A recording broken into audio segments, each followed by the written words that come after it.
I bought an apartment during a market slump, $30,000 below what others had paid for the same layout. I had just finished moving in when Linda Carver, the neighbor across the hall, stormed over. Same unit, same building, yet you paid $30,000 less than we did. You need to make up the difference. I froze for a second. She took it as fear and raised her voice. If you had the guts to snap it up cheap, you'd better be ready to compensate the rest of us. Otherwise, don't expect to live here in peace. I looked at her, so self-righteous it was almost absurd, and I laughed. I had just been discharged from a psychiatric hospital. Threaten me? If anyone wasn't going to live in peace, it was her. I stared at the middle-aged woman with tight curls who had just barged through my door, demanding I pay her $30,000 to make up the difference. All the excitement of finally buying a place vanished. Ma'am, volatility in housing prices is just how the market works, I said, keeping my voice as steady as I could. The previous owner needed a quick sale, and I happened to catch it. That has nothing to do with you. She stepped closer, her voice turning sharp. How does it have nothing to do with me? Same layout, same building, so why did you pay $30,000 less than I did? Annoyance simmered under my skin. I remembered what the doctor told me when I was discharged. When conflict comes up, take a deep breath first, then reason it out. I took a slow breath. For you, the market was at its peak when you bought your unit. When I bought mine, prices had dropped. That's not on me. If we follow your logic, then if prices go up another $50,000 next year, are you going to pay me the difference? She planted her hands on her hips. Don't try to confuse me with all that nonsense. We live on the same floor. How can you feel okay taking advantage like that? My son's getting married soon. We need the money.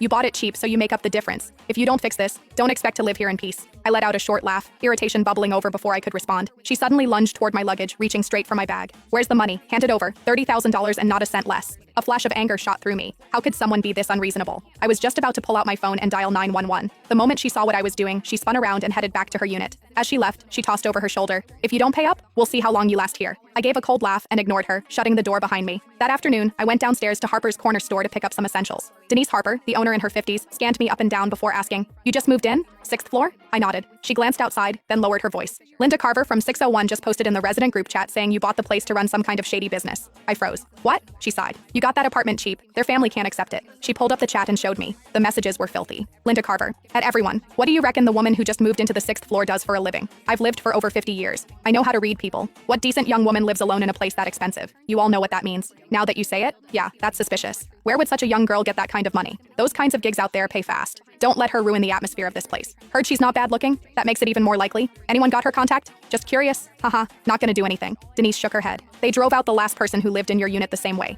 Even calling the police didn't help. They won't cross the line. They just make your life miserable every single day. As she handed me my things, I asked her to add me to the group chat. Sweetheart, just between us, if you can tolerate it, then tolerate it. Otherwise, leave as soon as you can. I took my things from her, holding back my irritation, and thanked her. Well, I wasn't afraid. I had just spent my entire savings on that apartment. Leave? I let out a silent, cold laugh. It was the first time I'd ever heard of someone trying to force a psychiatric patient out of her own home. When I got back upstairs, I saw a plastic bag hanging from my doorknob. Inside was a dead rat. There was a note in the bag. "This is the first time. Next time it'll be alive." I scoffed, tied the bag shut, and tossed it right back at Linda's door. I dealt with plenty of rats before. At 11